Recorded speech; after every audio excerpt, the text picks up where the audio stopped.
약속된 하나님의 귀한 말씀은 창세기 15장 1절에서 7절까지 말씀입니다. 한 목소리로 합독합니다.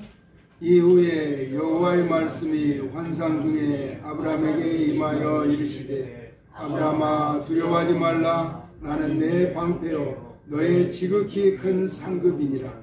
아브라함이 이르되 주 여호와여 무엇을 내게 주시려 하나이까. 나는 자식이 없사오니 나의 상속자는 이 다메섹 사람 엘리에셀이니이다. 아브라함이 또 이르되 주께서 내게 씨를 주지 아니하셨으니 내 집에서 길린 자가 내 상속자가 될 것이니이다. 여호와의 말씀이 그에게 임하여 이르시되 그 사람이 내 상속자가 아니라 내 몸에서 날 자가 내 상속자가 되리라 하시고 그를 이끌고 밖으로 나가 이르시되 하늘을 우러러 뭇별을 셀 수 있나 보라. 또 그에게 이르시되 내 자손이 이와 같으리라. 아브라함이 여호와를 믿으니 여호와께서 이를 그의 의로 여기시고 또 그에게 이르시되 나는 이 땅을 내게 주어 소유를 삼게 하려고 너를 갈대아인의 우르에서 이끌어낸 여호와이니라. 아멘. 여호와의 말씀으로라는 제목으로 하나님의 말씀을 대언하고자 합니다. 하나님의 말씀은 더할 수도 없고 덜할 수도 없는 것이죠. 성경에 기록된 말씀이 진리. 하나님의 약속은 그래서 말씀하신 대로 그대로 성취되는 것이죠. 미국에서 남북전쟁 때 미국 대통령과 그 전쟁을 주관하는 미드 장군이 작전을 놓고 아주 첨예한 대립을 갖죠. 링컨이 주장하는 이 작전대로 해라. 장군은 그렇게 하면 안 된다. 그래서 결국 대통령이 주관한 대로 전쟁을 치렀어요. 근데 엄청난 피해를 당한 거죠. 그래서 자기 비서를 시켜서 장군에게 I am sorry 이 이제 문구를 전해준 거예요. 비서의 그 문구를 전해받은 그 장군은 멍청한 사람, 이 멍청한 사람이래. 그러니까 링컨이 가서 다시 그 비서관한테 물은 거예요. 내가 I am sorry라고 했는데 뭐라고 하냐 그랬더니 다시 뭘 변명할 이유가 없는 거예요. 멍청한 사람이라고, 아주 멍청한 사람이라고 했다니까 링컨이 호탕하게 웃으면서 그렇게 이야기했다고 합니다. 그 사람이 사람은 볼 줄 안다라고 얘기해요. 그렇지 않으면 그냥 해임을 시키든지 어떤 조치를 취했을 텐데 자기가 주장하는 그 전쟁을 실패로 끝났는데 그 장군의 말이 옳았다는 것 때문에 대통령이지만 사과를 한 거야. 미안하다. 내가 미안하다라고 이야기를 했다는 거예요. 그런데 또 전쟁이 한 번으로 끝나는 것이 아니라 계속 전쟁이 있을 때 이번에는 장군이 주장하는 그 전략대로 전쟁을 치르게 됐어요. 그런데 이 장군이 주장하는 전략대로 전쟁을 치르면 엄청난 사상자가 나는 거예요. 이길 수 있는 확률도 그렇게 많지 않은 거예요. 대통령은 뭐라고 했느냐 하면은 이 전쟁에서 이기는 것은 오로지 장군의 덕분이요.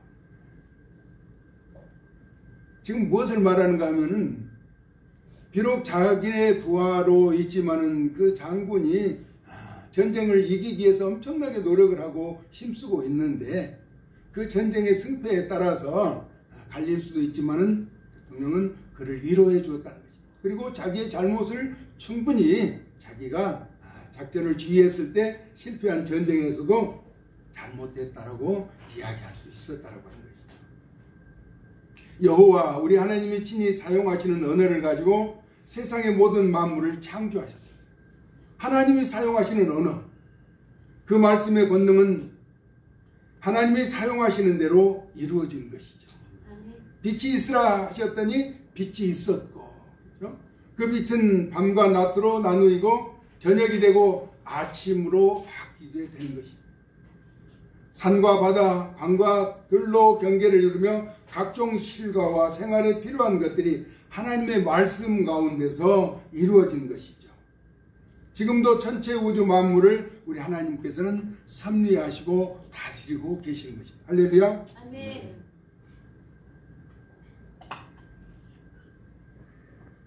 그 말씀이 언약의 상대자인 아브라함에게 항상 환상 가운데 임하게 되었다는 내용이 오늘 본문에 소개되었죠. 여호와께서 아브라함에게 두려워하지 말라고 하시면서 방패와 큰 상급이 되신다는 것이었습니다. 이처럼 하나님이 사용하시는 언어를 모아 기록한 것이 성경 말씀입니다. 메시아가 오시겠다는 예언을 구약이라고 하죠. 오실 메시아에 대해서 기록한 것을 구약 성경이라고 합니다. 이미 오신 메시아를 소개하고 있는 것을 신약이라고 합니다. 옛 약속과 새로운 약속을 신구약이라고 말하죠. 그래서 하나님의 말씀의 특징은 살아있는 것입니다. 하나님의 말씀은 살아있고 하나님도 살아계시기 때문에, 그래서 히브리서 4장 12절에 하나님의 말씀은 살아있고 활력이 있어. 그래서 살아있는 말씀이기 때문에 움직임이 있는 것이죠. 역동이 있는 것이죠. 좌우의 날선 어떤 검보다도 예리하여 혼과 영과 및 관절과 골수를 찔러 쪼개기까지 하며 또 마음의 생각과 뜻을 판단한다는 것입니다. 하나님의 말씀의 능력이라는 것입니다. 다시 말하면 하나님이 사용하시는 언어에 대적할 자는 이 세상에 아무도 없다는 것입니다. 그러므로 오로지 말씀에 순종하는 자가 승리자요 성공자라는 것입니다. 여러분 모두 하나님의 말씀에 순종하여 승리와 성공, 기적의 주인공으로 살아갈 수 있기를 예수님의 존귀하신 이름으로 축복합니다. 아멘. 우리 예수님은 하나님께서 사용하시는 그 말씀이 육신이 되어 오신 분이기에 전혀 실패가 없으시고 부족함이 없으시며 완전하시고 완벽하시며 흠이 없으신 분이라는 거죠. 그러면 하나님이 사용하시는 말씀의 영향은 우리에게 나타나고 있는가 하는 것입니다. 디모데후서 3장 16절에서 17절의 모든 성경은 이렇게 말합니다. 하나님께서 사용하신 언어이며 하나님의 감동으로 된 것으로 교훈과 책망과 바르게 함과 의로 교육하기에 유익하니 이는 하나님의 사람으로 온전하게 하며 모든 선한 일을 행할 능력을 갖추게 하려 함이라 라고 말씀하고 있습니다. 그러니까 하나님의 말씀대로 산다면 온전하고 완전하여서 하나님의 뜻을 이루는 자로 살아갈 수 있다는 것입니다. 우리가 사용하는 말이나 언어에는 문자와 동영상과 글과 소리를 포함한 자기의 의지를 나타내는 모든 것을 말합니다. 거기에는 좋은 말도 있고 나쁜 말도 있죠. 참말도 있고 거짓말도 있습니다. 그래서 상대에게 유익을 주는 말도 있고 상처를 주며 아픔을 주는 말도 있다라고 하는 것입니다. 우리가 사용하는 말 때문에 성공도 하고 실패도 하고 기쁨도 슬픔도 아픔도 즐거움도 행복도 있다는 것입니다. 여러분이 사용하는 언어로 상대방에게 위로하고 축복하고 사랑하고 격려해서 승리와 성공자, 슬픔을 안지 않고 고통을 안고 살아가지 않도록 여러분의 입술에 말이 그들에게 유익될 수 있도록 좋은 언어를 사용할 수 있기를 예수님의 이름으로 축복합니다. 아멘. 하나님 우리에게 말씀하신 명령을 비롯한 규례와 율례와 법도를 지켜 순종하고 따르는 자는 복을 받게 되고 불순종하며 따르지 않는 자는 저주를 받게 된다라고 말씀하고 있습니다.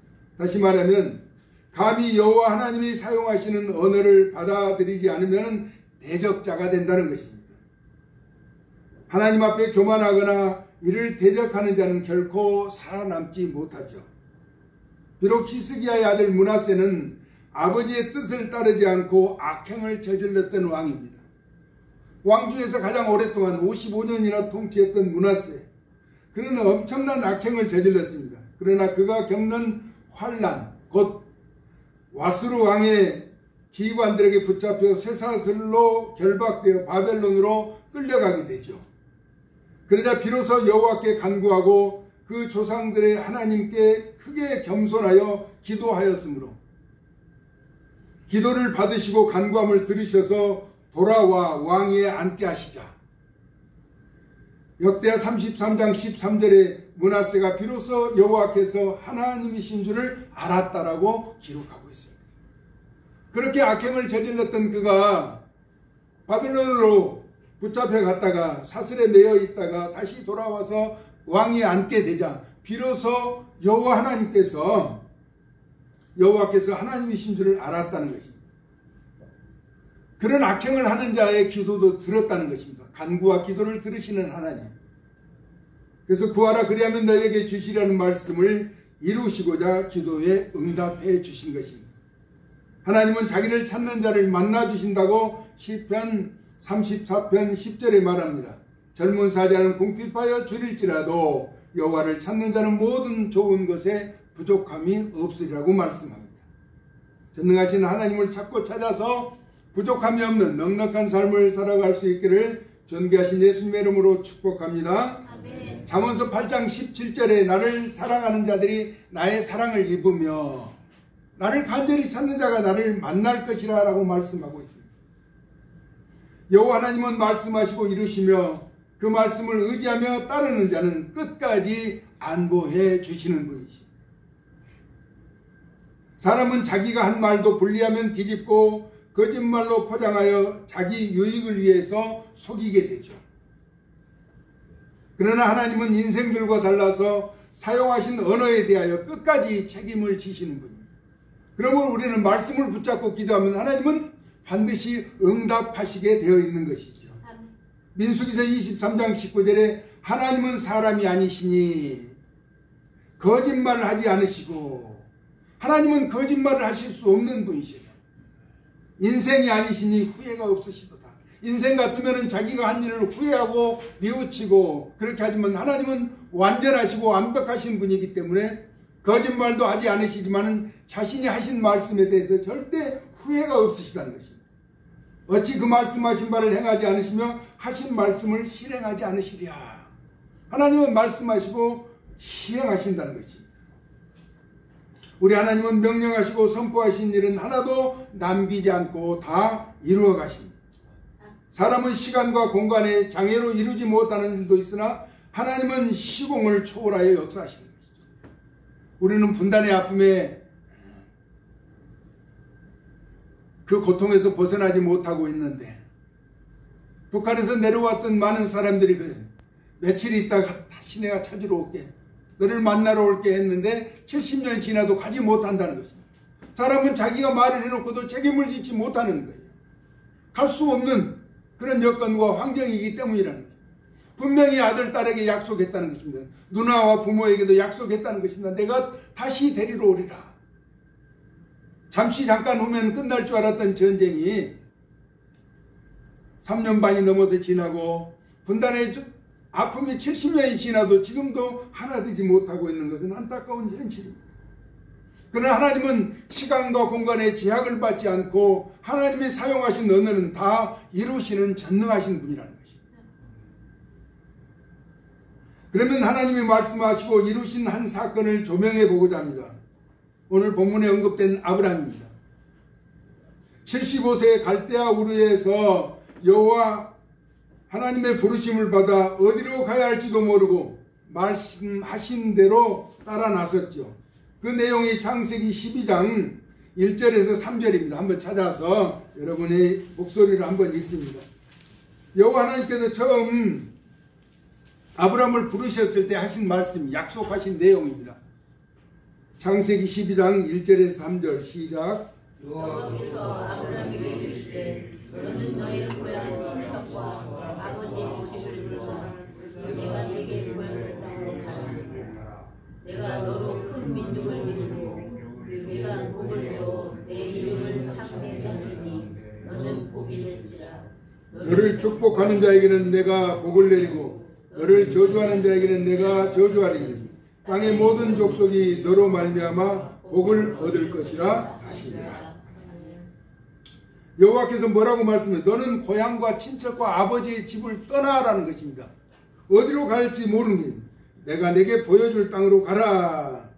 내가 너로 큰 민족을 이루고 내게 복을 주어 내 이름을 창대하게 하리니 너는 복이 될지라. 그랬는데 지금 오늘 15절에 아브라함에게 두려워하지 말라. 나는 내 방패요 너의 지극히 큰 상급이다 라고 말씀하시죠. 지금 자녀가 없는 그에게. 그러자 아브라함이 뭐라고 말합니까? 2절 3절 15장 2절 3절 같이 읽습니다. 시작. 아브라함이 이르되 주 여호와여 무엇을 내게 주시려 하나이까? 나는 자식이 없사오니 나의 상속자는 이 다메섹 사람 엘리에셀이니이다. 아브라함이 또 이르되 주께서 내게 씨를 주지 아니하셨으니 내 집에서 길린 자가 내 상속자가 될 것이니이다. 지금 여호와 하나님께서 나에게 상급을 주신다고 말씀했는데 지금 하나님 말씀대로 떠나와서 이렇게 살고 있는데 지금 내 수종을 두는 종 엘리에셀밖에 없습니다 라고 이야기하는 것이죠. 하나님은 여러 큰 민족을 이루겠다고 약속하셨는데 4절 5절 같이 읽습니다. 시작. 여호와의 말씀이 그에게 임하여 이르시되 그 사람이 내 상속자가 아니라 내 몸에서 날 자가 내 상속자가 되리라 하시고 그를 이끌고 밖으로 나가 이르시되 하늘을 우러러 무뼈를 셀 수 있나 보라. 또 그에게 이르시되 내 자손이 이와 같으리라. 지금 75세 와서 지금 85세가 넘었는데 자식이 없는 그런 상태에서 엄청난 자손을 주시겠다는 것이죠. 그런데 아브라함은 뭐라고 말씀하는가? 6절 7절 같이 읽습니다. 시작. 아브라함이 여호와를 믿으니 여호와께서 이를 그의 의로 여기시고 또 그에게 이르시되 나는 이 땅을 내게 주어 내 소유를 삼게 하려고 너를 갈대아인의 우르에서 이끌어낸 여호와이니라.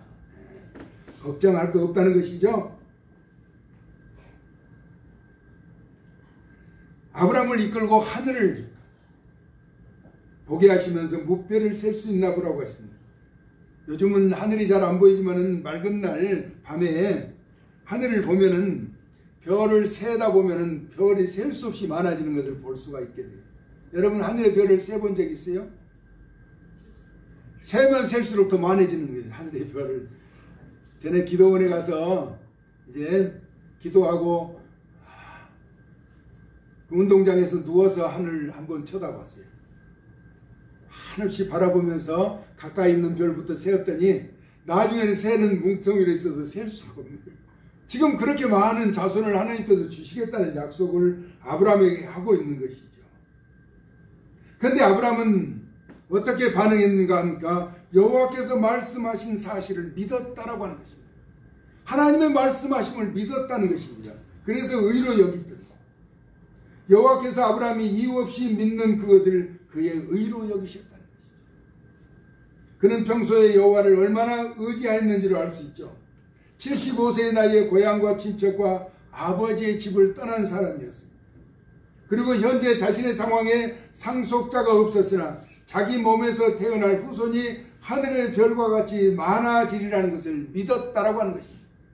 그냥 하나님이 말씀하시니까 내가 어쩔 수 없이 믿는 척이라도 하는 것이 아니라 그 마음에 하나님이 약속하신 것을 확신했다라고 하는 것입니다. 우리 하나님은 어떤 분이에요? 마음의 생각과 뜻을 다 판단하시고 아시는 분이에요. 사람은 속일 수 있어요. 제스처를 통해서도 이렇게 반응을 통해서 속일 수 있지만 우리 하나님은 속일 수 없는 분이잖아요. 하나님이 인정했다는 것이 아브라함에게 마음의 생각을 아시는 분이시기에 거짓을 말할 수도 없고 또 그런데 아브라함은 그 사실을 믿었다는 것입니다. 여호와 말씀 앞에 우리의 믿음도 이와 같아지기를 예수님의 이름으로 축복합니다. 네. 예수님은 하나님의 말씀대로 이 땅에 오셔서 우리를 위해서 대속의 제물이 되셨어요. 여호와의 말씀. 그래서 하나님의 말씀은 1.1획도 없어지지 않고 다 이루어진다는 거죠. 그래서 우리는 하나님의 말씀을 붙잡고 믿음으로 나아가면 하나님은 세상의 모든 것을 다 가지신 분이시기 때문에 할 수 있는 것이죠. 바울과 실라가 옥에 갇혔을 때 감사함으로 여호와 하나님 앞에 찬양했을 때 쇠사슬이 풀려지고 옥문이 열려지는 거예요. 여러분, 감옥이라고 하는 것은 사람을 도주하지 못하게 가로막고 지키고 있는 것인데 안에 있는 사람이 어떻게 열고 나올 수 있겠어요? 하나님의 권능이라고 하는 것은 우리의 생각과 이성과 판단과 기준을 뛰어넘어서 일하신다는 거죠. 우리 하나님은 어떤 분인가? 크고 측량할 수 없는 기이한 일을 셀 수 없이 행하시는 분이에요. 우리가 성경을 보면 때로는 믿어지지 않는 부분이 있어요. 이해되지 않는 부분도 있어요. 그것은 우리의 믿음의 역량이 부족한 것 뿐이지 하나님은 하나님이 사용하시는 언어를 반드시 이루신 분이에요. 아멘. 여러분, 전능하신 하나님 앞에 믿음으로 기도해서 기쁨의 성취를 이루어갈 수 있기를 예수님의 이름으로 축복합니다. 아멘. 조금 전에 소개했던 므낫세 왕은 55년 동안 여호와를 대적하며 악행을 저질렀던 사람이라니까요. 그가 쇠사슬에 묶여서 포로로 붙잡혀 갔다가 다시 돌아와서 왕위에 앉았을 때 비로소 여호와께서 하나님이신 줄을 알았다라고 합니다. 우리 하나님은 어떤 기도도 들으시는 거예요. 합당하신 기도. 왜냐하면 그 기도를 들으신 분은 응답하실 수 있는 능력을 갖추신 분이기 때문에. 아멘. 우리가 매일 12시 30분 하나님 앞에 기도하잖아요. 우리의 출세를 위해서, 우리의 욕망을 위해서, 우리의 명예를 위해서 기도하는 것이 아니고 하나님의 교회의 성장과 발전을 위해서 거룩한 부흥을 허락해달라고 기도하는데 하나님이 외면하시겠냐는 것입니다. 우리 장로님 기도하는 대로 폭발적인 부흥의 시대가 반드시 다가오고 열리게 될 것이라는 것입니다. 그때를 놓치지 말고 여호와의 말씀을 의지하면서 믿음으로 승리하는 존귀한 하나님의 사람들 다 되어질 수 있기를 예수님의 거룩하신 이름으로 축복합니다. 아멘. 살아서 역사하시는 참으로 고마우신 하나님, 전능하신 하나님을 믿고 의지하는 주의 신실한 백성들, 세상의 열악한 환경 가운데서도 비록 앞두고 사신 교회가 부흥되기를 원하며 헌신하며 수고하며 충성하는 가운데 있습니다. 이제 더디마시고 하나님의 거룩한 부흥의 역사를 이루어 주시고 약속의 말씀을 붙잡고 믿음으로 고백하는 하나님의 사람들이 증거자가 될 수 있도록 은총을 더하여 주시옵소서. 믿음으로 구하고 자녀손들을 위해서 축복하며 나아가는 모든 강구에도 귀를 기울여 들으시고 앞당겨 모든 것이 성취되는 귀한 기쁨을 누리도록 은혜를 더하여 주시옵소서. 예수 그리스도의 거룩하신 이름으로 축복하고 기도 올리옵나이다. 아멘.